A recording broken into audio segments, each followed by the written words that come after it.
Boom. Recording in progress, she says. Okay. Well, welcome, everybody. Thanks for tuning in. I have a special guest with me today.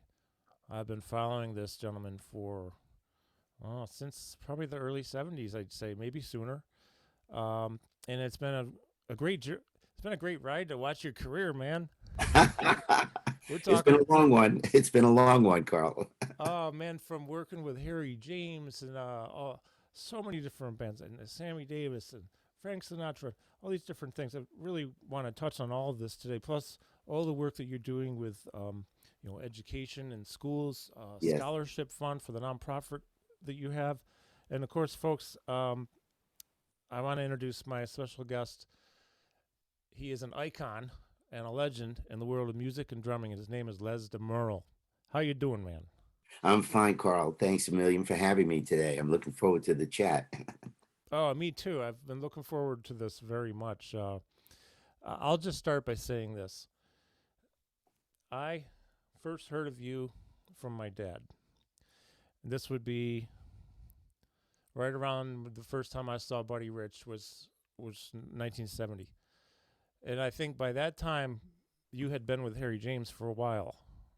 I just joined Harry actually in 1970, but Okay. as far as the drum world, Carl, I'd already had a group called Sound 67 that kind of got me to Harry James. There's a story about that, Yeah. but I started to get like the downbeat ads and different mentions in the trades, but as early as 1967. Yeah, Yeah, no, okay. So I remember because, like, I used to watch. Well, we got Downbeat magazine, right? yeah. That Uh-huh. was the magazine of the That's day. I the mean, magazine. Yeah, there was that's nothing else around really, right? I don't right. think. That's it. So I mean, that was the go-to magazine for all things for me musically, and my dad would get it, and I'd just devour that thing. So I remember the ads. I probably still have those downstairs because I have a collection way back into the '60s. Uh-huh. Uh, And then shortly after, I met Peter Erskine when I was 11, and he was 18. First tour with the Kenton Band, and we've actually been friends ever since. It was really cool. But he was talking about you. Yeah, you got to check out Les. I Uh, know. I already heard of him. So yeah, it's really cool, man. I mean, when I look at what you've done, when I look at your career, I mean, what an amazing career you're having, and you have had. It's from the onlooker, from the fan, if you will, the admirer point of view. You've done so much. Thank you, Carl. Thank you. I love it, and I keep doing it. I'm as excited about it today as I was, when I was 20 years old, and creating Fusion in New York. I was a big part of that movement at that time, Yeah. and I've always kept a contemporary edge going with all my projects as far, and then I also have another foot in tradition, which is the Harry James band and the really the right way to play in a big band and swing a band hard, Yeah. because my heroes, of course, were Buddy and Louie and even Gene and Sonny Payne, and in I studied Chick Webb, and Oh all yeah. Papa Joe Jones, all those cats, yeah. So this is kind of a little off track, but I'm just curious. Did you ever get to know Papa Joe? I did, yeah, very well. Uh-huh. And you mentioned Sonny Payne and Papa Joe. Yeah. Did you know Sonny? Yeah, I knew Sonny very well too. I've got stories. Matter of fact, I'm writing my book now, Carl. I've been working on it for about a year, Oh, good. and it's an autobiography, and all those stories and photos to like with Papa Joe. It's kind of interesting. My first jazz gig was actually in 1963 at the New York World's Fair, and Oh. an agent named Joe Glazier, who was Louis Armstrong's manager, had heard me sit in with Gene Krupa's quartet at the Metropole. That's Oh the wow. Metropole Cafe on 48th Street.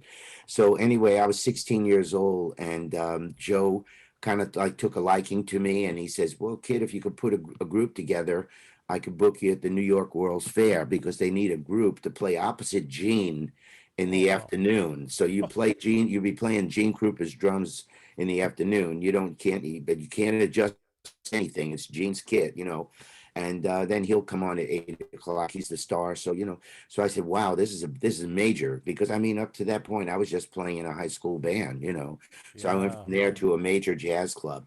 So how Papa Joe Jones fits into this is that was the year that Tony Williams got with Miles Davis. And Okay. he recorded Seven Steps to Heaven at 16 years old. I think Wow. Tony was 1 year older than me. Okay. And when being as young as I am, and I was a hot dog. I had attitude, and I was a little cocky, and I dressed sharp and everything. And Papa Joe would come and say, "Man, you ain't there yet, kid. You got to cool it a little bit. Don't come Uh-huh. on so strong. But I was so enthused, to be Yeah, playing sure. opposite Gene and whatnot. So I kind of acted that way. So Papa Joe would put me in my place. He said, "Man, you better cool it, Les, because that kid Tony Williams is your age. He's kicking your ass, man." So so I thought to myself in later years, man, what better cat to kick my ass than Tony Williams, man? But Papa Joe would always put me in my place like that. Wow. And So yeah, because I mean, at the time that I'm just trying to imagine, um, Tony was a newcomer, right? So he nobody just really knew about him until he exploded with Miles, basically, right, right? exactly. That first album on Columbia, Seven Steps to Heaven, was the Yeah, one that really put him on the map. He had done something with Jackie McLean, the mm, alto player. That's how I he got remember to. that. Yeah. Yeah, he was in a play called The Connection that was playing in Greenwich Village, and I Okay. think I think Miles heard him in that scenario, Really? and then offered him to a rehearsal, and then Tony already had that concept of playing like no other drummer, and Mm-hmm. Miles really dug that because anything that was cutting edge, leave it in. He never Mm-hmm. told you not to play what you feel. Isn't that something? I think that such a turning point in music.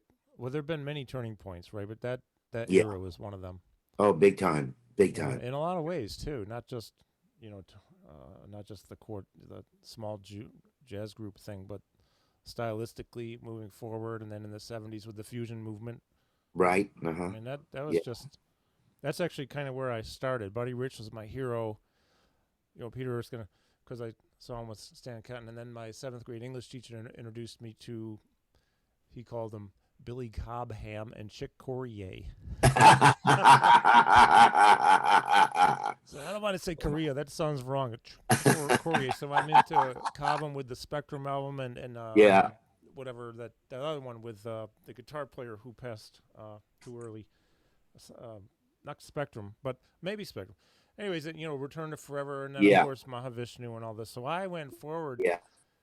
I started with Buddy and then Fusion, and Uh-huh. then I started going backwards when I got to college, and I Yeah. Yeah. discovered like Train and Miles for Real and Tony and Yeah. Jack and but the big band stuff was always, I was always rooted in that though too. I say Buddy and then Fusion. Well, it was Yeah. Buddy, Woody, Maynard, Stan Yeah. Kenton, Oh, Harry yeah. James, Yeah. because those were the ones. Those Yeah. were the ones that we would listen to the most, and this is where you came into my life. Right. And see, all those bands at that point too, Carl, were on the road. You know Yes, what I mean? a We were lot. all we were all in. I talked to Peter Erskine about this a lot. I talked to Jeff Hamilton, who Yeah. paid his dues with at that time Woody Herman. Um, Peter with Canton, Butch Miles with Basie, or maybe Duffy Jackson. At Yeah. that time. And I was with Harry, and we'd all be in Greyhound buses on the expressways all over. And we sometimes pull into like a Howard Johnson's for lunch, and there'd be another bus there. The Basie band would be going east, and we'd be Oh. going west, and we'd go, "Hey man, the Basie band is here. Hey man, and you never know because everybody was on the road doing one nighters. I did 300 one nighters a year with Harry James's band for 12 Whoa. years straight, and most of Whoa, that was in man. a Greyhound bus. Now, a psychology cardiologist would have a field day with that. I mean, you put 17 guys, we used to call it the iron lung, you know. Oh, I've heard it. I've actually I heard that. I've heard Yeah, that expression. Yeah. yeah, yeah. Because I mean, you know, you live in it, and yet, you know, you make it your home. You make that little seat, just like being in a plane every day. You know, if you do a lot of traveling, you just make your space your own. And I was very fortunate because with Harry, I followed Buddy and Sonny Payne on the band, so I had the seat in the bus right behind Harry. And then a Oh, lot of the guys, as you went back in the bus, some of them had to double up on seats, you know. But yeah. if you had a double seat in a Greyhound bus, that was like having a suite in a hotel, you know. Well, I can only imagine it. Seriously, I mean, Yeah. I've talked with Peter about that, and well, a few people I know who've been out on the road for 300 dates a year, Right. 320 dates a year. I mean, those Yeah. you were all road warriors, man. You were just Yeah. hitting it Right. hard, and you'd travel overseas and do the same thing. Yep. Uh-huh. Yeah. Wow. But Yeah. by the way, my mom is watching. Oh. Hey, mom. Hi, Mom. How you doing? I told her she got to tune in, mom, because Les is an icon, and he's worked with so many of the people who we love, and my dad's favorites too.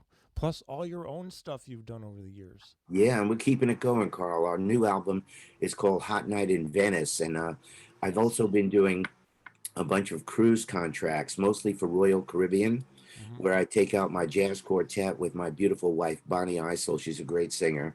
She And is. I've watched her on YouTube a lot with your. right, right. So our latest album was recorded in Venice, Italy, at a jazz club there called the Venice Jazz Club, Oh, and we were actually on a cruise contract doing a 14-day Mediterranean and Baltic contract, and we had an off night in Venice, and we would go and jam at this club, and then the owner, who was a jazz piano player, said, "Would you like to record here?" And I said, "I would love to." And he said, "Let's wow. do next time you're here, we'll book a gig and you record." You know, so that's how our new just came out. It's on Origin Records, and it's getting a lot of airplay right now. It's on the charts. Oh, that's great. Congratulations on that. Thank you. Yeah, thank you. That's great. Well, one of the things I noticed, and when I watch you play, and this goes way back, any videos I've seen, you really love what you're doing, and you From the can heart, tell. You can from the just heart. tell the Yeah. passion. You play with passion. You play with expression. You're smiling most of the time, and I feel that positive energy from you through not only your playing, what I hear, but what I see. Because I'm a very visual person, so when I see somebody playing and I see, oh man, this is all positive energy, that actually moves me and affects me in a great way. So I want to thank you for your positive energy and when you Oh, play, because I think that's so important. thank you, Carl. Thank you. There's nothing like that feeling of doing what you love to do and try to do it as best you can. And then the real joy for me, and I used to speak to Louis Belson about this a lot, Oh yeah, is the vibe that transmits from you throughout the band. And yeah. you know, when you put together a band, all of my bands are people that I really, really dig as people, and then their musicianship is superior, but as friends, so there's so much love on the bandstand. And then when you get the audience involved, which we do, we introduce the tunes, we don't turn our backs on the audience, we involve the audiences. And I learned that from being in show business all my life. Hmm. I worked first with Lionel Hampton when I was 16. There was no better showman than Lionel Hampton. Oh Right yeah, out of the gate, he'd have the audience bam in the palm of his hand. such charisma he had. Yeah, yeah. So I learned all that from the masters, and I play with that kind of soul and that kind of conviction, and passion. And if people when people feel that, then it inspires you to take it up, kick it up a notch, like in a 1 hour concert or an hour and a half concert, and that's the joy. And at the end, it's like, wow, that's if you could package that, that'd be lightning in a bottle. It's yeah, really sure, really yeah. feels like you accomplished something, and hopefully you made a lot of people happy. Well, yeah, let's skip to something real quick. We'll kind of bob and weave maybe on the timeline here, but speaking of Louis, like he's another one who, when he played, you knew he was digging every minute, man. And I Absolutely. saw him many times, mostly in Chicago when I was living there for a couple of years, early '80s at Rick's Cafe, that little Oh place in wow. the Holiday Inn. Yeah, yeah. Uh-huh. He'd go in and play there. In fact, one time Oscar Peterson happened to be in town. He came in and sat in, and I'd never seen Oscar before. Since Yeah, that was a trip. And yeah. but Louis was he also conveyed that energy like you do, Oh and man. he's a class Louis was act, man. Both of Louis you. was Louis was the best though. Louis, was he all of what he did. I mean, there'll never be gods like Louis. I mean, Louis is so special. And by the way, Carl, I got to tell you, I have his last drum set here in my studio garage. Really. Uh, his last set, I did a clinic about a year before he passed away in San Jose, Mm-hmm. and Francine and Louis invited us out to their country club for lunch with my wife Bonnie after Mm-hmm. my clinic. And Louis played with me on the clinic at a place called Oh, the great. Musicians Warehouse. And he had a little Jarreau Remo kit Mm-hmm. in his condo. And then when he passed away, I talked to Francine, and Francine said, Louis would love you to have this, would have loved to have you have this kit. So she sent it to me. That's beautiful. Yeah. Now there's a funny story, if I may tell you this. This is Please, yeah. on the lighter end. When that drum set arrived to my house, I immediately took it out of the boxes and set it up. And then I started to play it, and the tuning was just like Louis. The bass drum pedals, it was one bass drum, but he had two bass drum pedals, so he Mm-hmm. could practice his double bass, of course. Mm-hmm. And then I went into Bonnie's office, my wife's office, to tell her, like a kid, I said, honey, you got to come out and hear Louis' Kid. It sounds beautiful. It's in my studio. So as I'm in her office, I hear bum, bum, bum, bum, bum, bum, bum, bum, bum, bum, bum, bum, bum, bum, bum, bum. And it was like freaky. It was like, I said, what is that? So I ran out there, and it was, to see what it was an armadillo who had gotten in my garage, and it was nestled between the bass drum pedal and the bass drum head, and the tail of the armadillo was going quarter notes. Oh, wow. So I went back to Bonnie's office. I said, Bonnie, come out. Louis came back as an armadillo. It's funny you said that because I was just thinking, like, okay, Louis is making an appearance right then, Yeah, yeah, yeah, exactly. doing a So I double bass thing with his yeah, tail. Oh man, that's yeah. great. So I called Francine Belson right that night on the phone. I said, "You won't believe what happened." I told her the story, and she was crying, laughing, man. She was Uh-huh. just laughing, and she needed that. And Oh, then sure. we played a gig with my big band where went through the Panama Canal on one of our cruises, Mm-hmm. and I bought a like a kind of like a, what do you call it? It was an armadillo made out of like palms and stuff. And I sent it to her, and she has it on her desk. So there's Oh, Louis. really? Yeah.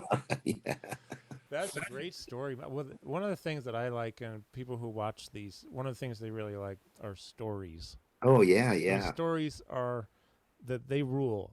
yeah. Well, I've got a million of them. I got a I million. love it, man. We'll have to do part 2 and part 3 down the road for sure. Yeah. Uh, well, so eventually I want to move backwards on the timeline, but I'll just say that my dad was a big fan of Louis.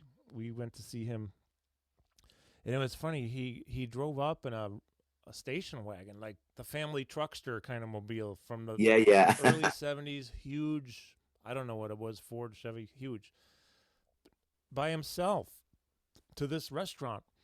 And Teresa DeMuzio is watching, and she says, "Hello."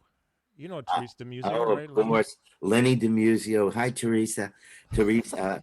Lenny DeMuzio is one of my dearest friends all my life. I could tell so many Lenny DeMuzio stories. I've I'm heard a lot of them.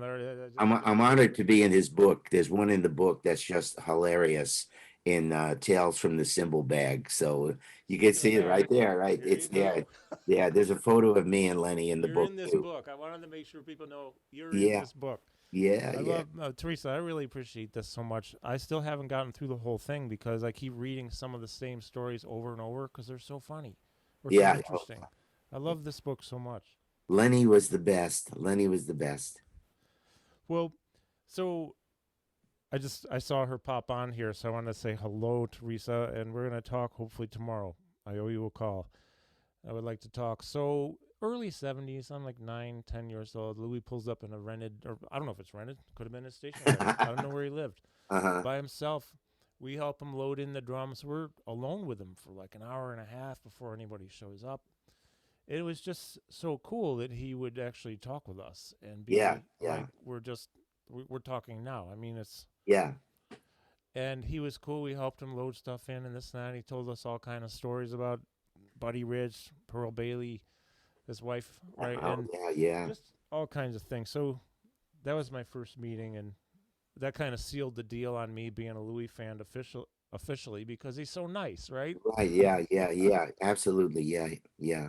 And he would take time, like after I've seen him so many times in shows and in drum clinics, where a bunch of people would come up and talk, and you'd have a line of people, but instead of trying to rush through the crowd to get everyone, he would wait. He would let that person finish their Yeah. dialogue. And then he would say thank you, and sometimes I was with him also when Pearl Bailey was close to him, and she was kind of like a mother figure in a way. She'd say, "Come on, Lou, move it on, move it on." She'd like, keep moving now. You have to eat something before the next show. Oh yeah, Yeah. that's So she great. was I like a wish I'd mom. gotten to meet She was her. like a mom. My mom, my dad, we all loved her too. I never met her, but um, well, so let's go back. I want to talk about what you're doing now, but I'd like to talk about some of the past because it's so interesting to me. So Lionel Hampton, Right. you worked with him. Hmm. What came next? Well, actually, after I did a few weekends with Hamp, Carl, and that's a funny story if I can tell you how that Please. happened. Yeah. The very first time I ever heard a big band was Lionel Hampton, and Hmm. it was a club on 48th and Broadway that all the New York bebop guys know, called the Metropole Cafe. Sure. Yeah. And that's where Gene Krupa played all the time. But the story with Hampton, my my teacher, my drum teacher, Bob Livingston, told my parents, like, well, first of all, he asked them to come to a drum lesson. So when the people ask, when the teacher asks to your parents to come, you think you did something wrong. Of So course. so I, Yeah. Always. bring in your parents. So my Hmm. parents come down, and Bob Livingston, who was a great drummer and a wonderful, wonderful friend, he said to my father, he said, "Look, Les is playing to these records. That was part of our regime. We'd play the records in those days. Over Hmm. with, so I played all the Lionel Hampton, Basie, Ellington records, and my teacher was really impressed with my progress. So he said, Hamp is Lionel Hampton's playing at the Metropole tonight. Why don't you take the kid in so he can hear the band live?" So we dress up in a suit, suits. In those days, you got dressed up to go to a nightclub in New York, Sure. and we get there, and the first we're about 10 feet from the Hampton Orchestra, and he opens up with "Flying Home," which is boo doo dee super doo beep doo boo doo bee super doo beep doo boo doo wee Yeah. super doo beep doo, swinging like crazy, and my mouth went from this to, Yeah. Right. I mean, I couldn't believe it. The hair was on the back of my head was standing up. So after the set, my father leaves the table, and he goes over to Lionel Hampton in the corner. And I had no idea what he was going to say to him. He said, "Lionel, my kid's a drummer. Can he sit in with you tonight?" So he came back, and I said, "What did you ask Lionel Hampton?" He said, "I asked him if he could sit in." I said, "What'd he say?" He said, "No." You know, there's no way I'm going to let a kid sit in. But by that time, he knew I was a drummer, you see, and I'm Hmm. 16. So the next set, I'm again reacting to the music, clapping on 2 and 4, scatting some of the riffs. And Hmm. my father goes up to him again. He says, "Hey, Hamp, if you can just let the kid play one tune with you, I'm telling you, he knows all these arrangements." He says, "If you let him play, I'll buy the whole band a drink." There's 17 musicians up Yeah. there. Yeah. So Ham says, "Man, you're really bent on this kid playing tonight. I tell you what, the last tune of the night, Pop, I'll let the kid play." So the last tune is about 2 in the morning. Maybe 60 people are in the joint. Hmm. And Ham says, "Okay, come on, Les, come on up and play." So I go up there, I adjust the kid a little bit, and he says, "What do you want to play?" And I said, "Well, how about your arrangement of How High the Moon?" He says, "Do you know it?" I said, "Yeah." He says, "What tempo?" I said, "Any tempo you want." So he puts it about boo doo doo boo dee ah boo doo doo Yeah, yeah. Something like that. And then it comes to a shout chorus where the band goes ba ba da da ka doom boom ba da da boom ka doom ba da da choo ka doom ba da da ba da boom ba ga boom ba boom boom ba ba ba doom ba ba. So anyway, I cut all the figures. He knows I know the chart. I take my bow. I go back to my seat.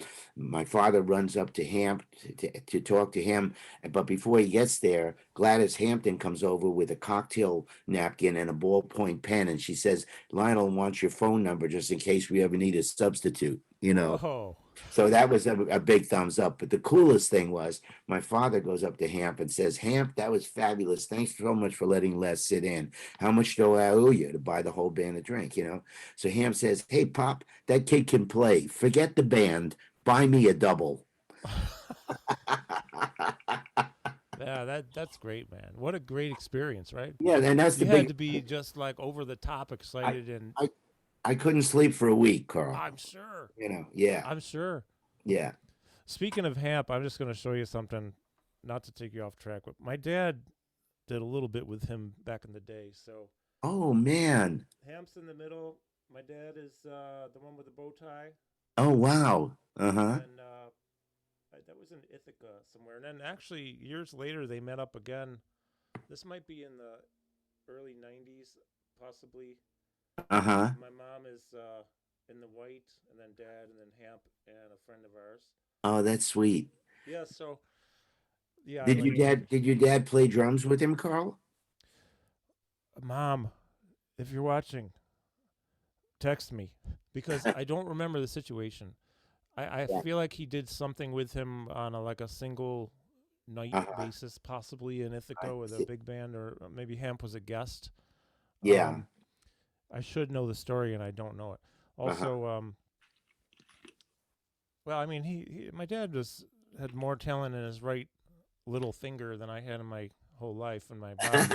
But with composer, arranger, drummer, piano, Yeah. self-taught a lot of things. But he did a great job. He's I'm just a drummer Uh-huh. on a good day. Uh-huh. So that's it. Yeah. But yeah, so that's really cool. So then you did a few weekends with Hamp. Um, what about there's a guy who looks like he really enjoyed what he did because like every time I look at a video of Hamp, Oh he's yeah. smiling. Oh Pretty man. much. Yeah, Lionel Hampton was like, you know, and he was also kind of like he bridged the gap in a way between jazz and rhythm and blues and rock and roll. You know, because some of his stuff in the late 50s was happening at the same time, like Louis Jordan and the Timpani Five, and Yeah. before Chuck Berry and Elvis Presley and Little Richard. You know, Lionel was playing like grooves with eighth notes and rhythm and blues, and Louis Prima was too, right in that same period. You know. Yeah. But after the Lionel Hampton experience, I played with a whole bunch of other acts, mostly around New York, before I put my Sound 67 group together. And that band was Randy Brecker on trumpet, before the Brecker brothers, way before the Yeah. Brecker brothers. Is it, Uh, so on I'm going to interrupt. I'm sorry. Is that before Dreams? Remember the band that he was with called Yes, Dreams? yeah, before that, Okay. he had just come in from into New York, Okay. and I think it might have been Frank Foster Oh who took yeah. the Basie On band, who's a dear friend of mine, sax. who Uh huh. told me that there was a kid playing in his rehearsal band, and he says you should hear this kid and maybe think about him for your next band. Now, my Wow. Frank was writing for me; he was writing arrangements for me. So Randy joined the band way before the Brecker brothers, Yeah. and then Arnie Lawrence on saxophone. I had Richard Davis sometimes on bass, or Whoa. Bill Takas. Yeah, big guys. And Norman Jeez. Simmons, who was the piano player with Yeah. Armin McRae. Yeah. And we got Joe Glazier to book us on the Mike Douglas show. Oh. And on the Mike Douglas show, which was 1967, it was kind of like I had the thing going with Mike Douglas show the way Buddy Rich had going with Johnny Carson. Mm-hmm. Mike Douglas really dug what I was doing, and he'd have me on several times. So Mm. that helped us get better bookings, the TV Oh exposure. sure. And Yeah. the one show I teach Rosemary Clooney and Catherine Crosby a little bit on the drums. I give them like an impromptu drum lesson on the air. And Is I it? Do you know if any of that's on YouTube? Because a lot of it's that not stuff is. it's not that particular show is not. However, I do own it. I mean, I have it. I have the lease on it. I And see. when I do the cruises, I do show that excerpt because that's an important connection to get me to Harry James. A- Yeah, Absolutely. Yeah. yeah, Wow. So yeah. then, okay, let's move in the timeline though. So you got Sound 67. How did the Harry James gig come about? Because you did that for right around 12 years, I think. Is that what it Yeah, was? and it started in '70. So what happened, Carl, was to '67. I was on the road with Sound 67, and Harry James actually had saw one of those Mike Douglas shows with my band, and Oh. he called the same agent that booked that gig. It Mm-hmm. was his agent also. So Mm-hmm. he called the agent. He says, "Do you know that band that was on the Mike Douglas?" He says, "Yeah, we have Les DeMerle. He signed to us, our agency." And then Harry said, "I want that band to open up for me at the Mm. Riverboat in New York." So Mm. he had Buddy Rich on drums and his full band, and they played 8 to midnight, and I played 5 to 8. Wow. See, so I was like the cocktail band. But so Harry heard that TV show, and so now as a leader, I got to share the dressing room with Mr. James. You see, all the other guys were in a band room, but Yeah. I had his dressing room from 5 to 8. Then I cleared out, and he came in from 8 to 12. Wow. And we got to know each other. We talk, and he loved drums. He was a drummer before he was a trumpet player. He was a drummer Really? in his father's circus bands. That's I didn't why know that. he had such a love for. I mean, look at Harry's drummers: Louis Bellson, Buddy Rich, Sonny Payne. I was Yeah. glad to follow them. But Harry really took drums and drumming seriously. Yeah. Yeah. Well, yeah, So he always had great bands. and then at the end of that gig it was a 2 week gig, Carl. Then he asked me for my card, and he said, if we ever make a switch, one of these times I might want to give you a call. Mm-hmm. And I didn't think in my wildest dreams that I'd ever really get a call from Harry James. Sure. But I did get a call about a month later from the singer Wayne Newton. Oh, And yeah. Wayne's career was just starting to really take off, and he had heard of my work. So he hired me to play with him in Vegas. I opened at the Frontier with him in '69. And Okay. then Harry's band was still playing in Vegas, usually at the Flamingo.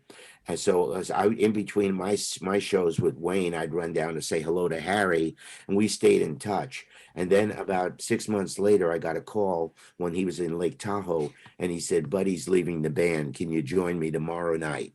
Oh, And wow. yeah, and I was still with Wayne, and I had to call Wayne that night and Yeah. ask if I could get a sub and join Harry James. And luckily, I got Joe Cucuzzo, who was Tony Bennett's drummer, to Oh, fill in. really? And then I Okay. ran up to Tahoe and I joined Harry. Wow. Great stories, man. So, um, Buddy, okay, Buddy left. So Buddy evidently at that time must have had his own band that he was working with more, right? Is that when he kind of officially went out on his own for the rest of his career? Exactly. Exactly. Yeah. And Buddy was living in Vegas when he put the first band together. Oh, like yeah, okay. The Yeah, they J. did an Cole. album there.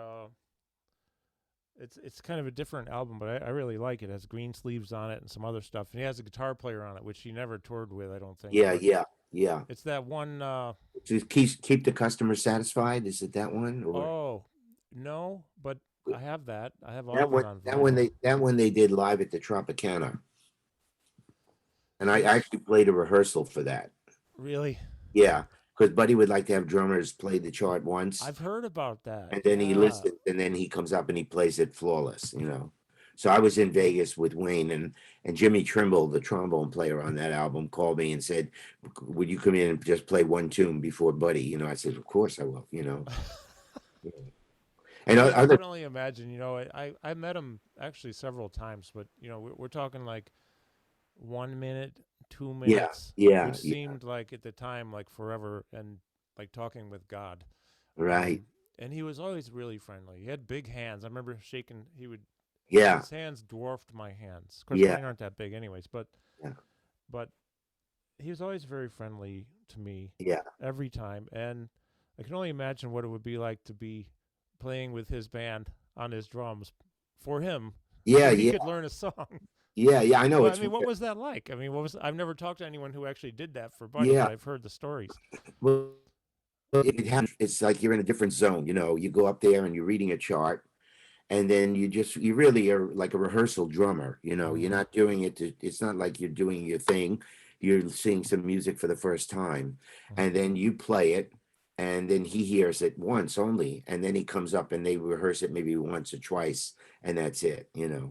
And Bobby, I don't know if you know the drummer Bobby Morris. He also wrote a great book. He was Louis Prima's drummer, Oh, and Bobby's a Vegas drummer, and he did the same thing with Buddy several times. Because he was with Louis Prima at that time. wow, Yeah, that's really interesting.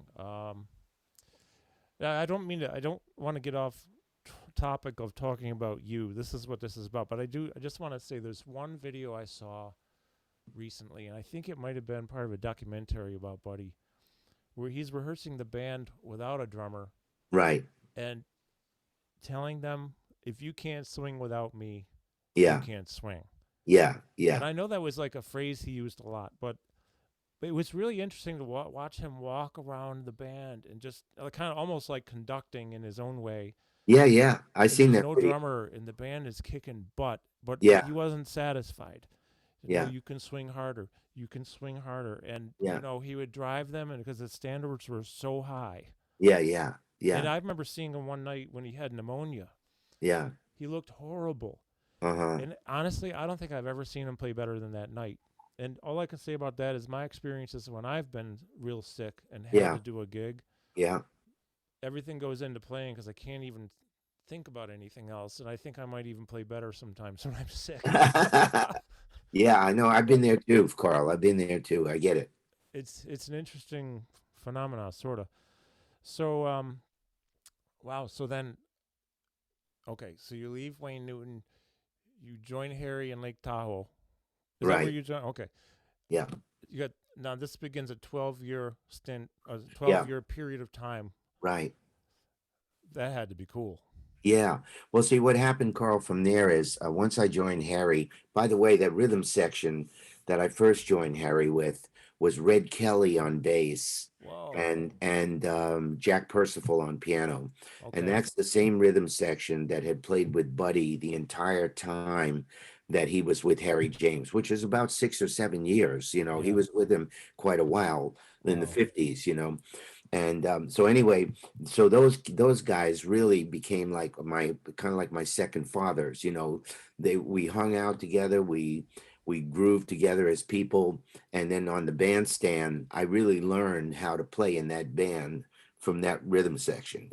it's kind of Yeah. like it's kind of like say taking Ed Thigpen's place with Oscar Peterson, and you're playing with Oscar Peterson and Ray Brown, but you've studied all the Oscar Peterson records with Ed Thigpen. Yeah. So when you have a relationship now with Oscar and Ray, and they take you in, and they, you organically grow into the picture. Because I didn't try to play like Buddy. Nobody could play like Buddy, Right. but I played with that kind of energy and fire that Yeah. was kind of similar on certain tunes. Well, And yeah. I mean, you have that anyways, though. I mean, you're really versatile and what you can do stylistically and this and that. But there's this. Well, I think it really just comes from what we were talking about earlier. Is you love what you do, yeah, and I think the energy, that comes through in your energy and that spark. It's like you have that. I mean, thank I you, personally, that's something I really like. thank you, Carl, So, thank you.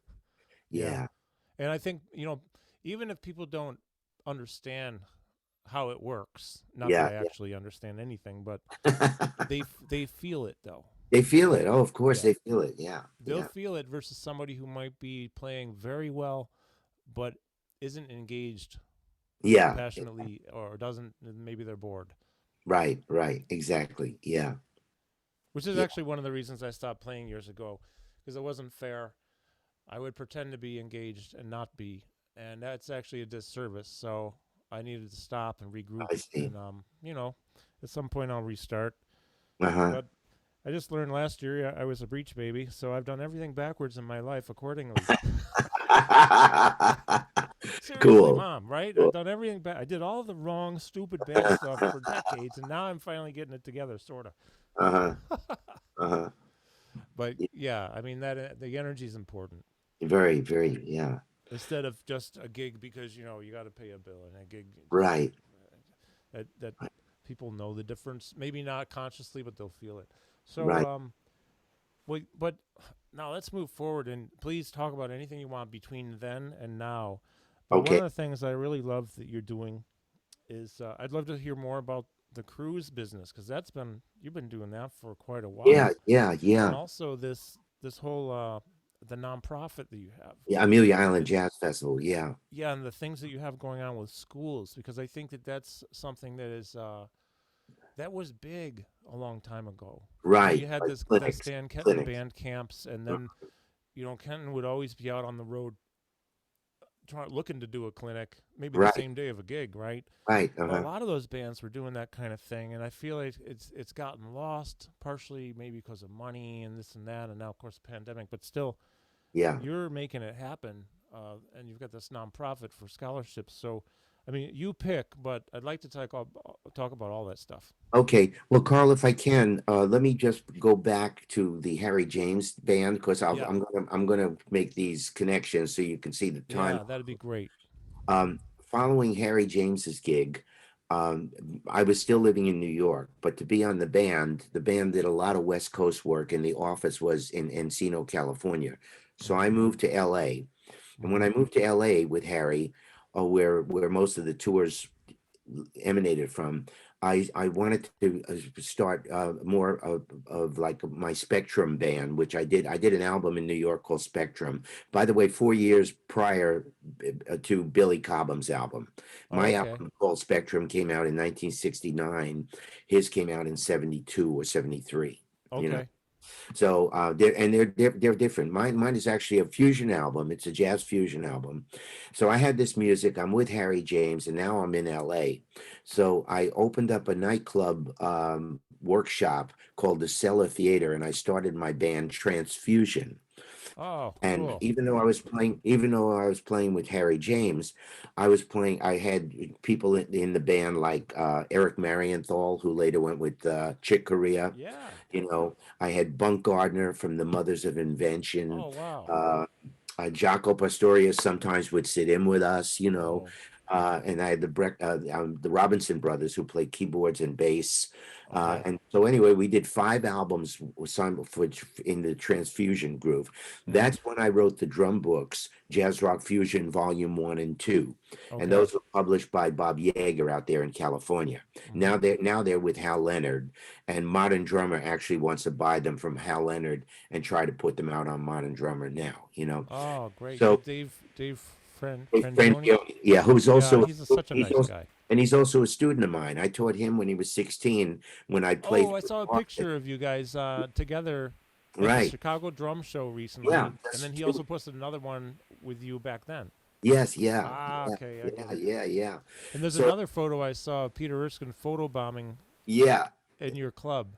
right, yeah, yeah, yeah, yeah. We played opposite each other that night in my club. Oh, wow. And so it was actually something I put together with Transfusion, and I couldn't get the entire weather report, but I did have Manolo Badrina, and I Wow. also had Peter Erskine. So I called it Transfusion meets one half of weather report. you know, Any recordings of that? there might be an audio cassette in my office here, Carl, somewhere of that night.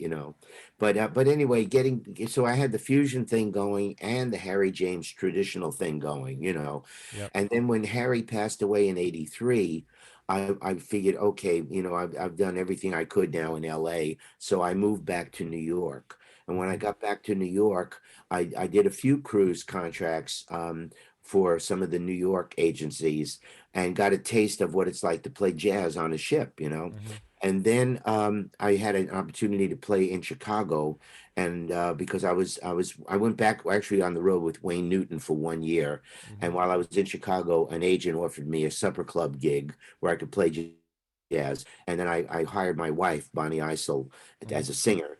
And then we started to do Ritz-Carlton hotels and the higher end work. We did Yeah. Caesars in Atlantic City, which led us to getting the house band gig here in Amelia Island. So we moved to Amelia Island. For 10 years. We played jazz 6 nights a week in the lobby lounge at the Wow. Ritz-Carlton, and we did most of the corporate work. And Mm-hmm. then when that ended, which was when 9/11 happened, we Oh. looked into doing cruises for longer contracts. And Mm-hmm. our most recent cruise contracts are with Royal Caribbean, where we headline in the jazz lounges, and we go out for 3 or 4 months a year. Oh And man. we might actually start that again in November. So we're Uh-huh. waiting to hear from our agent. And the jazz festival was also started. We wanted to stay here and bring in the best musicians to Amelia Island because the closest big town here is Jacksonville. Mm-hmm. And there's a jazz scene there and a major jazz festival, but it's not like a Chicago or New York or LA where there are multiple places to play. So we figured, okay, I'm going to go into more teaching. I'm doing a lot of Zoom lessons now, and I have openings for students. I'm also doing some clinics, and I'm with Craviotto drums now. Okay. So Yeah, I've heard of them. Yeah, yeah, that's they're a great. great company. Yeah, if you don't know about that company, just go craviotto.com. Yeah, They've got a killer product out there. that's what I And heard. then Yeah. the jazz festival allows us to pay it forward, because we do all sorts of things with kids from elementary school to middle school to high school to college, and we give out scholarships to high school musicians every year to study jazz in college. And this year I'm bringing in John Pizzarelli, the jazz Oh guitarist, wow. and also I have Kenny Poplowski, great saxophone Okay. player, clarinet player. Last just a year ago we had Delfio Marsalis Mm-hmm. and David Sanborn and people like that. Yeah. Those are no slouches. No, no, no, Oh no, no man. dead wood, no dead wood. I'll tell you, just a tangent for 1 second. Sanborn continually blows me away Absolutely. because Yeah. that guy, man, I've been following some of the Sanborn sessions on social media, and it's like he can play anything Anything. Yeah. and with any style, any volume, any tempo, complete Yeah. control and beautiful, typical Sanborn sound. He's got that sound. Yeah. And he's got And so I've much. never. Well, I did meet him one time, but and he just seems like a nice guy too. Oh, You know. he was a ball to work with. He had done an album called something like Here and Gone, and I approached him about my band playing, having him come in to play with my band, Mm-hmm. and I put five horns together for him on that concert. We did 2 nights, Oh, and I do have that recorded. And anyway, he was a gem to work with. He's a very detailed artist. He wanted the precision and the articulation and the charts right on the money all the time. And but he was real cool about how he rehearsed my band, and of course the performance was that's a whole lot. You rehearse one way, and then when he performs, it's like pedal to the metal. yeah, yeah. I mean, I know a couple people who've played and toured with him, and just said it was a really a great experience. Yeah, he's a, Like he's Terry Lynn Carrington was telling me about her experience, a couple tours with him, and Bobby Thomas Jr.'s down in Miami, the percussionist from Weather yeah, yeah, Report. yeah, yeah, sure. And so we have. I just want to make sure I don't forget anything. We don't have questions on Facebook. There's a gentleman named John Gill. Do you know Oh John yeah, it's Gill? my buddy. That's my buddy, John Gill. Yeah. So John, I know you've been here for a while, and I just want to make sure we get to this. So first of all, welcome, John, and thanks for joining us. John has a question. Says, "Hi Les, can you tell us about the new drum book you're writing?" Oh wow. Okay. Thanks, John, for that one. I'm, Yeah, I I'm, want to hear about it. yeah. Well, I'm working on two books simultaneously. I never did a beginning book. I did, since I'm doing so much in schools, I want to do my version of rhythms that I find that I can teach a student in their first drum lesson that are hip. So Okay. instead of just the basic quarter notes to eighth notes in the first lesson, I've got things designed to where they sound like they could groove. And I'm thinking about a young kid or anybody that just comes into it Like, what is what do you, how do you read drum music, so Mhm. it's going to go that way a little bit. And then I also want to put down in writing some of the music that I played with Harry James and also Transfusion. So I want to, it's for the, like the high school musician who wants to learn to play big band drums to go to college. Mhm. So to take it from a more basic level and show them some of the slick fills and flamadiddles and Swiss triplets and things like that that are the more aggressive approach to playing fills, the way Mhm. again Buddy, Louis, Shaughnessy, and all the guys all do, but you Yeah. don't see a lot of that in writing. So I'm going to transcribe some of the things I did. So that's just part of what the book is going to be about. I'm See, also that's working on my autobiography, so that's taking me a lot of time too. So I got all these projects going at well. the I'll same time. I'll be looking for that because I have started this pretty good sized collection of books. Yeah. Uh-huh. Don Famolaro's book and Peter Erskine's books and all these other tales. Teresa, as you know, she sent me this, and then Oh yeah. do you know Skip Haddon at Berkeley?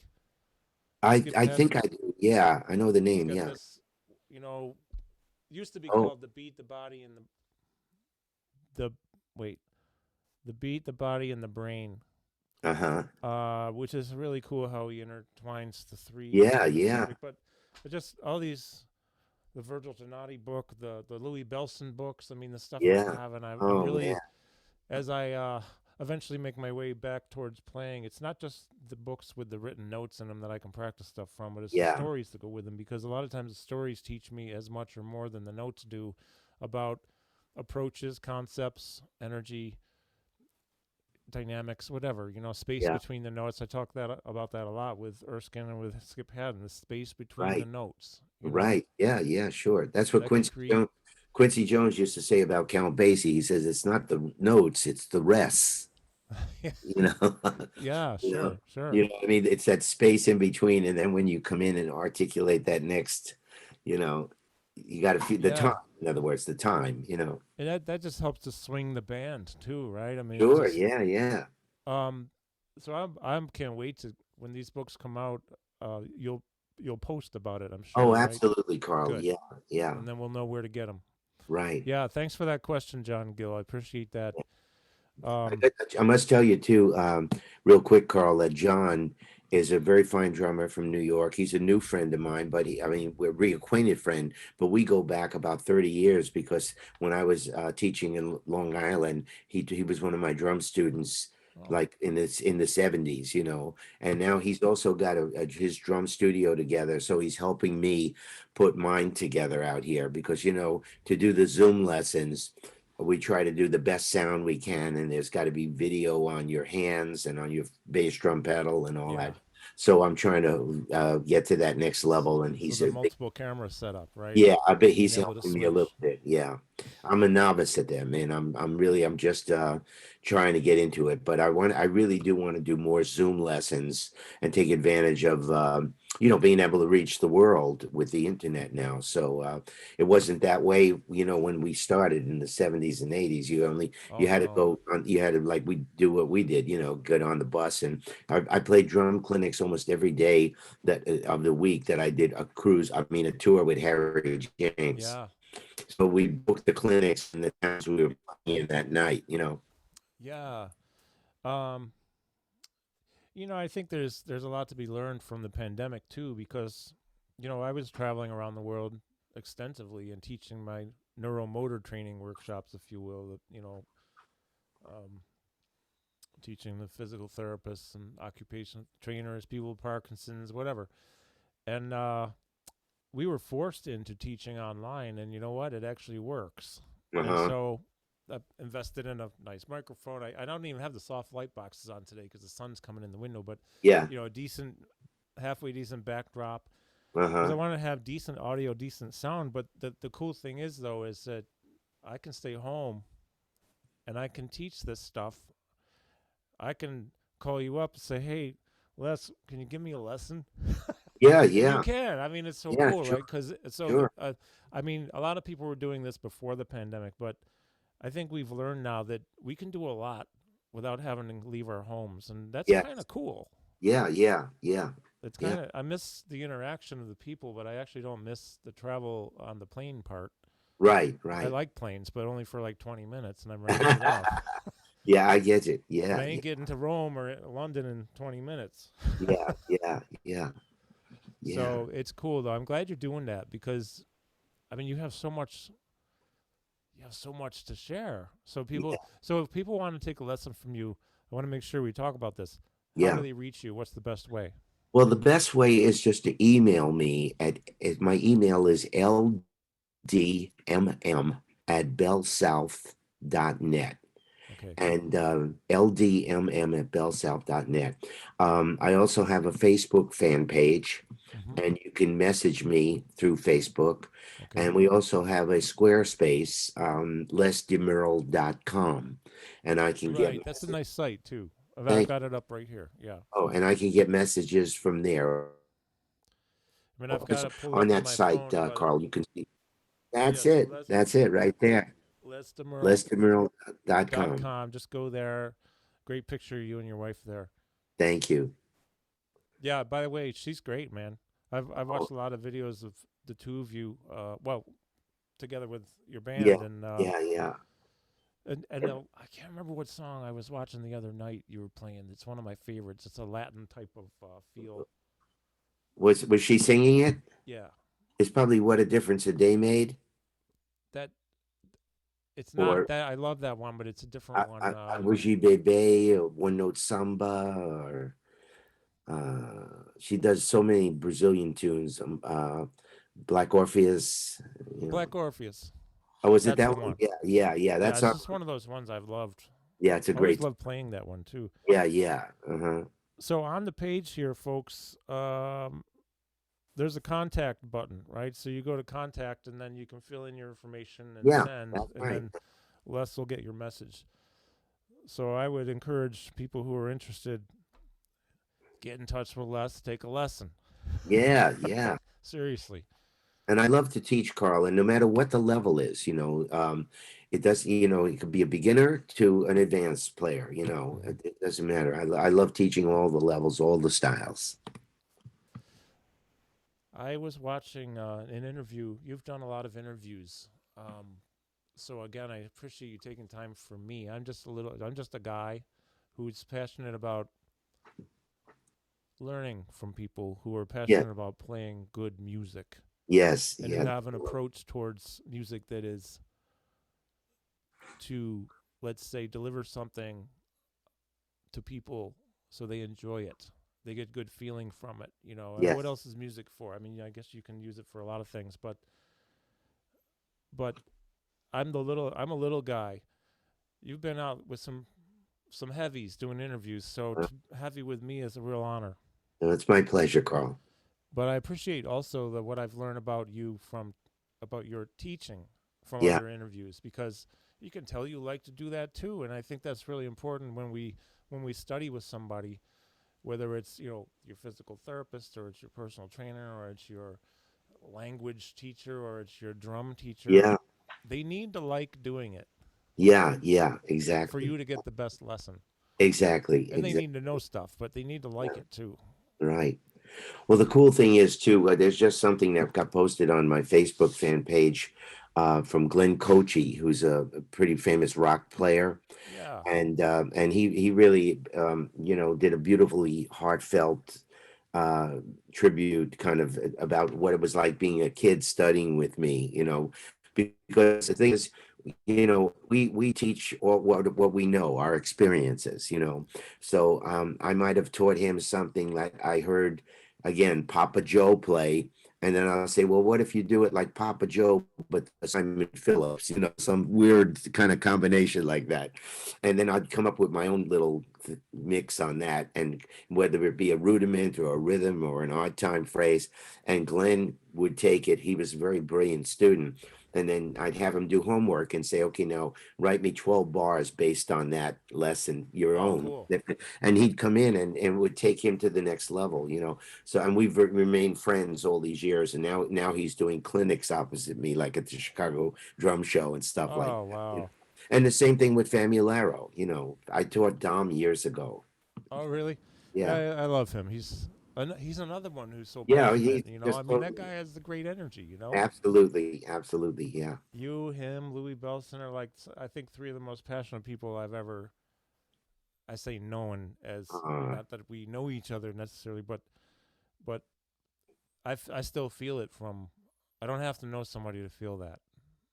well, I mean, when you learn it from people like Louis and and Hamp, if in my case, and Harry, of course, Harry James, it's just something that stays in you, and you want, even though they're not here anymore.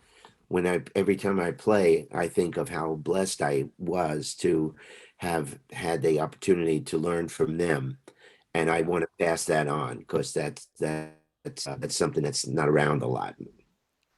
Yeah, and without getting, let's say, certainly without getting political or anything, but let's just say, and also not to be negative, but in a time where we're seeing more mass shootings than ever, we're seeing a lot of sadness. We have a pandemic. I mean, this type of energy is so needed in Yeah, our world. This genuine, authentic, passionate energy, and actually caring about somebody and communicating with them and helping them, teaching them. We need this, man. So absolutely, very absolutely. important, especially now. Yes, more than ever, I think, Carl. I'm with you. Yeah. Yeah, yeah, Um. So can we talk about the the the festival down there a little bit more though too, and sure. what's happening with the nonprofit? Because I think that's just it's really good. It's great. Thank you, Carl. Thank you. Well, we started the Jazz Festival with two concepts and two goals: entertainment and education. Hmm. You know, in order to get a lot of people to come to a jazz festival, you have to have marquee value names. Hmm. In order to have marquee value names like a David Sanborn or Wynton Marsalis, you have to have the money to bring in the names. They Yeah. just don't come to a festival. And so what as a professional musician all my life, the first thing I did was I thought, oh, okay, I started my list at the top. Who could I get to endorse the festival that would help us become a not for profit and bring in the kind of money we need to give out scholarships to high school musicians to study jazz. The first person that endorsed the festival was Wynton Marsalis. So right on our website, it says, I endorse the Les DeMerle Amelia Island Jazz Festival because it not only entertains, but it educates and Hmm. it also supports the history and the future of jazz. Hmm. Tony Bennett also came on board with a very beautiful compliment Hmm. like that and endorsing the festival. I had Hmm. worked with Tony with Harry James. We did a tour at one point with it was a triple bill. It was Harry James, Sarah Vaughan, and Tony Bennett. Whoa. And I kept in touch with Tony throughout all the years, and so he endorsed the festival. So now we started it. What we do, Carl, is we do an 8-day festival. So it's a little different than most jazz festivals, where most jazz festivals will be like a weekend with all day and all night music. What we do on our little island is we have really 8 evenings and some afternoons of jazz. There's so Hmm. much to talk about there. The best thing to do is go to ameliaislandjazzfestival.com, and Okay. that way you can see the whole way it all works, the whole layout. We use several different venues on the island, and we also do clinics in the schools and workshops. And at the clinics and the schools and the workshops, we try to find the one person who is worthy of being this Amelia Island Jazz Festival scholar that year. Hmm. This year, we have a young trumpet player named Wyatt Bruno. He's 17 years old. He's a high note trumpet player. Plays like Maynard Ferguson or Doc Severinsen, Mm. but he's also can play jazz. So we just featured him with my big band a few weeks ago at a fundraiser. Wow. And every year we give out scholarships to the kids, and we also after the main shows on the weekend nights, we invite all the students from all the schools to come to the jam session. So there'll be Delphio Marsalis playing there, say, and these kids get up to play with him. And if they only can play at a very basic level, he'll give them a simple riff like bop bop bow bop bop boo doo bop, blues riff, and Yeah. all of a sudden he'll be playing on top of that. Their ears are hearing like the harmonic advanced concept that he's learned and does, and all of a sudden they're inspired to go home and practice 10 hours. Which Wow. is what it's about. They pay forward. That's amazing. That's so great. It's so great. Because, as I remember when I was that age, or, younger too, um, I didn't necessarily have the experience of playing with anybody like that. Although we'd have some guest people come in for the high school band, and they were always very talented, so it was a thrill. But being able to even just meet somebody like Stan Kenton for Oh yeah, sure. 5 minutes. Well, I remember one Right. time the first time I saw him, I was 9. It was John Van Olen on drums, Oh the man, the Baron. Baron. The What a Baron. great guy, man. Yeah, here's another one. Another educator, another Yeah, facilitator of finding talent and fostering, absolutely. Yeah, and a classy guy, man. yeah. Both of them came over to the table and sat down because it was in Uh-huh. this little restaurant, and they crammed like 15, 16, however many, in Ramon Lopez and Yeah, the yeah. Baron with the Oh, broken cymbal up there. I love that uh, broken cymbal. yeah, yeah, yeah. And the next year I saw him, same place, Peter Erskine, but Stan would come over to the table. Peter came over. John Van Olen came over. They just sat with us during the break for like Yeah, 20, 30 minutes. yeah, That that will never leave me. yeah, Right? yeah, So, I yeah. mean, I'm comparing it to something, it's not the same, yet there's the energy about just hanging with somebody like that as Right. a Yeah, 10 or 11-year-old, yeah, or 12 or whatever, and people getting on stage with you and Delfeo and yeah, whoever, yeah, they'll never forget that. yeah. Exactly. Yeah, That that that will probably live in them forever and inspire them to keep moving forward. absolutely, The absolutely. way they get this, whether they get a scholarship or not, it's irrelevant. If they're Yeah, serious and they want to move forward, they're going to take those special times with them. right. It becomes a And part of who they are. so many we've seen so many who have Carl, we had a vibe player named Nathan Skinner who was one of our scholars from South Florida, and he was on the road with Christian Scott, who's recording for Blue Note Records. Yes. And Yeah. so he's on the road with Christian now, and we stay in touch. And Wow. so many of our guys have gone on to have major contracts, or they're out playing with main acts. And so That's great. not only my drum students, which I'm very, I've got drum students that have been with many different famous bands, but the kids that we give these scholarships to, and the people that mentor them, Hmm. and we keep close ties on them, and many of them are doing great. They're at Yeah. Berkeley, they're at Eastman, they're at the major schools, Juilliard. Man. Yeah, So you're giving it back. You're paying it forward, and that's so yeah, important, in my opinion. yeah. Um, well, before we go, is there anything else? Well, I have more questions. But like, I want to know, what's it like working with Sammy Davis, Frank Sinatra, Tony Bennett. I'll But answer is that. there anything in particular that you want to talk about that we didn't cover? Something we should make sure people know about. Okay, let's do both. First of all, let me tell you what it was like working with Sammy Davis, Tony Bennett, and Frank I Sinatra. would love to know that. I would love to know. um, they're all different. Sammy was the most rhythmic of the three, What a because talented guy, yeah, man. I mean, he would sit in with us sometimes in Vegas when Harry would had a gig at the MGM Grand and Hmm. he was in town. Sammy would just show up and jump on stage, and so I got to play opposite, I mean, behind him then. I Yeah. have a photo right here on my wall of him looking back at me on the drums, Oh, wow. and That's cool. I'm trying to remember what tune we played anyway. But he's just an incredible. To me, Sammy Davis Jr. was the greatest entertainer that ever lived. I mean, nobody could do everything like he did: dance, sing, impressions, gun tricks, play drums, play trumpet, play little piano. And Yeah, he's like my favorite. I just love yeah, watching him dance. I actually, after my hip replacement a year and a half ago, I was all set to start.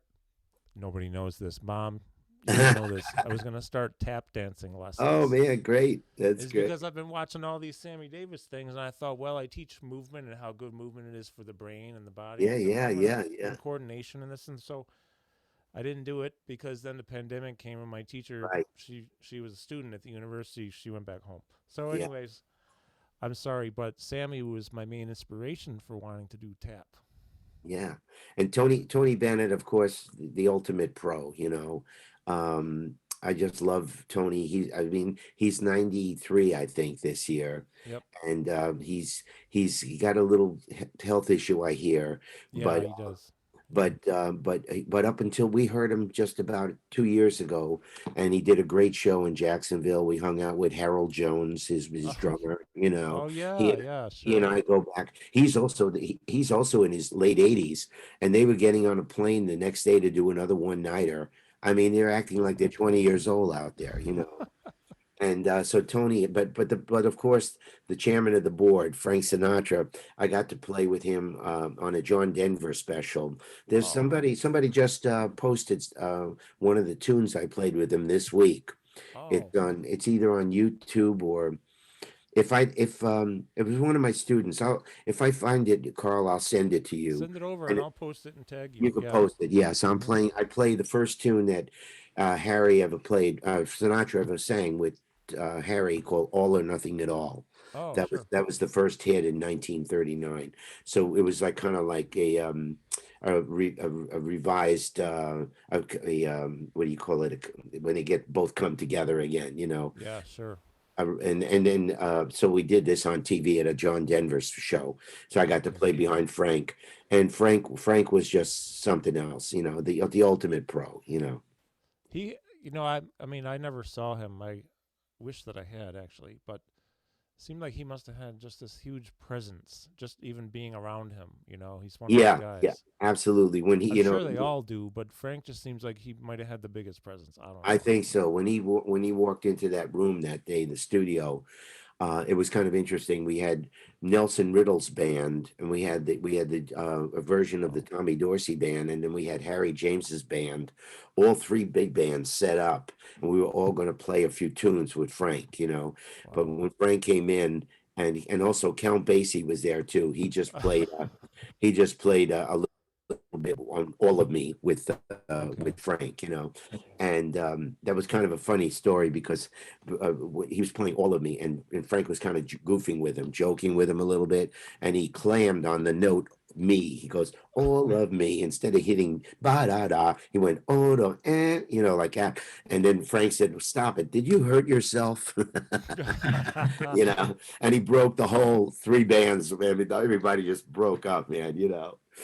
So, you know, Wow. he was just that kind of spur of the moment, genius kind of talent, you know, and what a life he lived, you know. Yeah, I mean, he's all of them, like Tony, Frank, Sammy, are so uniquely, individually one of a kind. Exactly. There'll Yeah. never be another Tony or No. Buddy, for that example, Yeah. or Louie, or One in a lifetime. Once in a yeah, lifetime. Yeah. yeah. Yeah. It's a one. Yeah, Yeah. that's pretty amazing. My Yeah. gosh. Yeah. Yeah. So I have this idea. I'm thinking that when how long till your books come out? Well, I'm hoping, Carl, to get the autobiography out, which is the main thing, by probably mid next year. Okay. You know, I've got about maybe 10 more chapters to work on to Well, write. we have to do this again then, but Yeah. maybe something before then too, because what we barely scratched the surface today. Yeah, So yeah, yeah, yeah, yeah.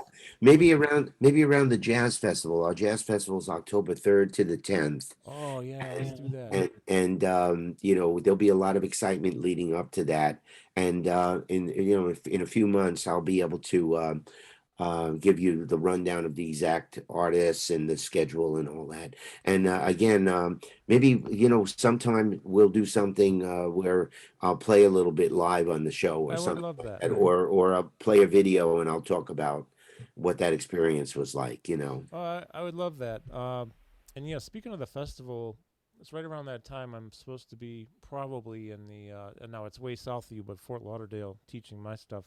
Oh, But if I good. time it right, maybe I can bop in for the Yeah, festival for a few days, that would be fabulous, and Carl. we'll hang out.